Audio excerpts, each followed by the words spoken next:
Think the sun is yellow? Most people do, but no, it's actually white. Don't believe me? Direct sunlight is almost pure white and makes white things look white, not yellow. The sun seems white when it's high in the sky, say around noon. And here's the clincher. The sun doesn't look yellow from space. It's Earth's atmosphere that gives the sun its yellow or orange color. We usually only see the sun when it's low in the sky and the light is passing through the most atmosphere.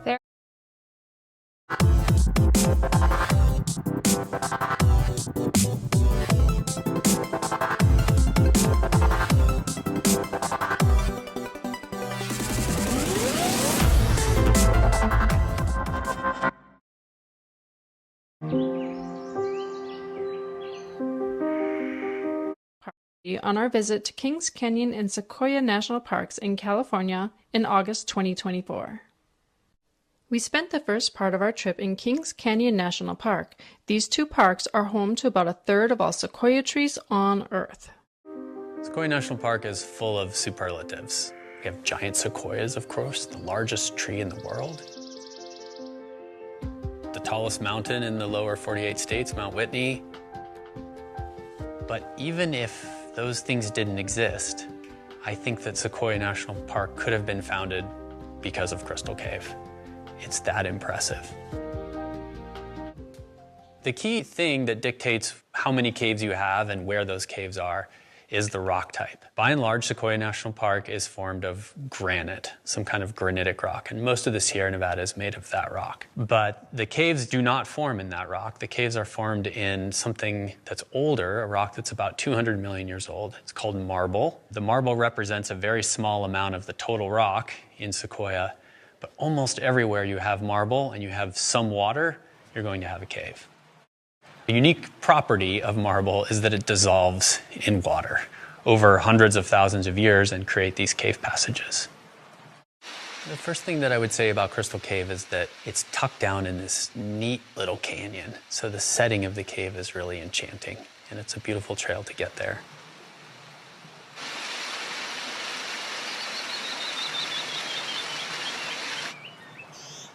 As you walk down the trail from the parking lot to Crystal Cave, you'll see this white rock along the hillside.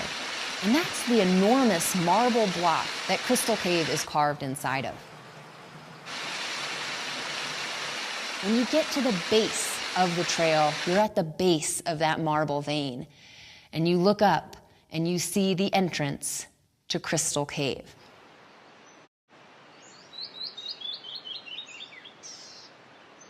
Just the entrance to Crystal Cave is utterly unlike any other cave. Not just in Sequoia National Park, but really anywhere in the Sierra Nevada. I mean, most of the cave entrances are small. Sometimes you're crawling in on your belly, but to just walk into a big cave entrance like that is really rare.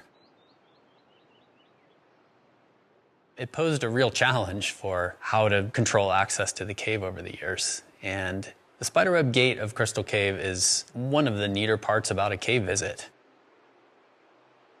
As you continue into the cave, you will see glittering calcite formations start to appear.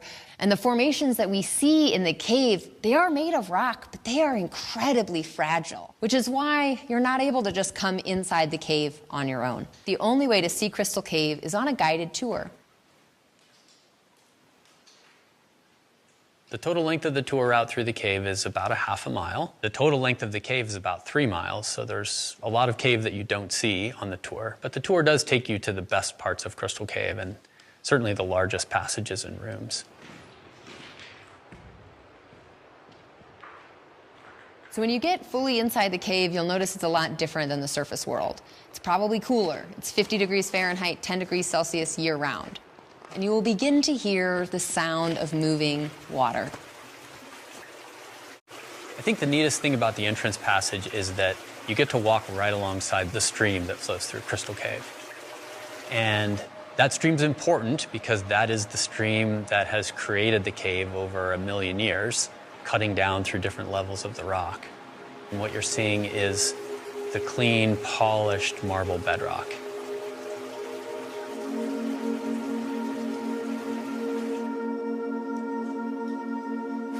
There's a very real, timeless quality inside the cave. When you walk under the sequoia trees, you're surrounded by things that are 2,000 years old. When you walk through the junction room, you're in a space that's over 20,000 years old. And when you enter into these dark, quiet spaces, you can feel that connection to the age of the Earth.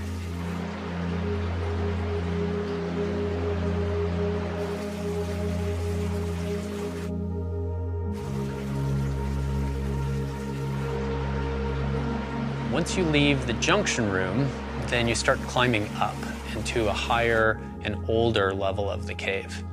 And there you see rooms like the organ room and the dome room, and the largest of all the rooms, Marble Hall.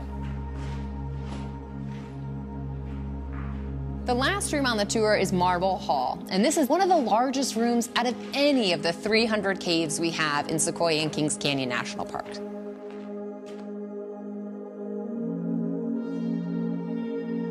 When people imagine a cave, they often imagine these things hanging down from the ceiling, or these things rising up from the ground. And we call these a secondary formation or a speleothem. And these are made simply by dripping water.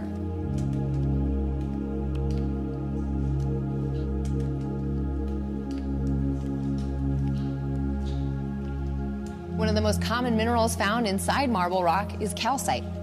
And so as the water drips through the ceiling of the cave, it brings calcite into the cave. And that calcite is deposited wherever that water seems to hang out. It sticks together as these minerals form structures, and you can get the wildest shapes that you can imagine. And they can be large or small.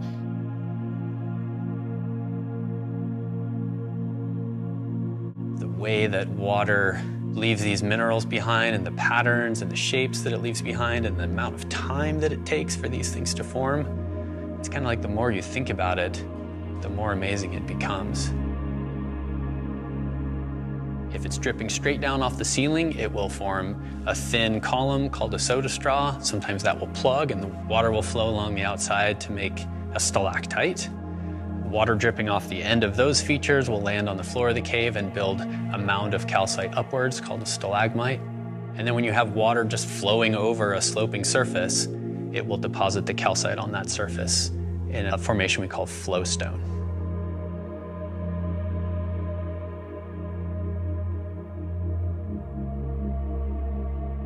I think in many ways the dome room is the prettiest room in the cave.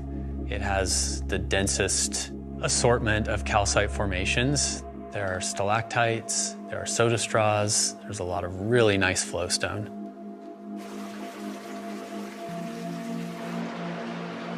And on the corner of the dome, off to the side, is an enchanted little spot called the fairy pools, which are seasonally full pools of water, and they're bounded by these rimstone dams.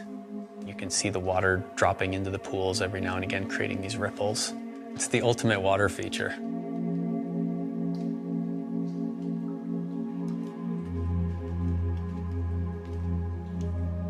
I think the best thing about the cave is how different it is from the surface, of what kinds of things you get to see, in what it sounds like, and in what it feels like.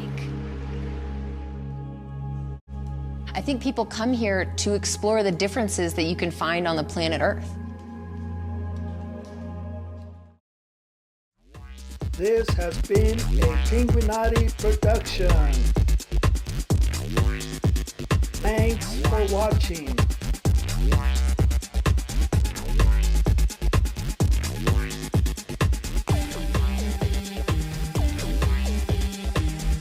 Subscribe for more videos.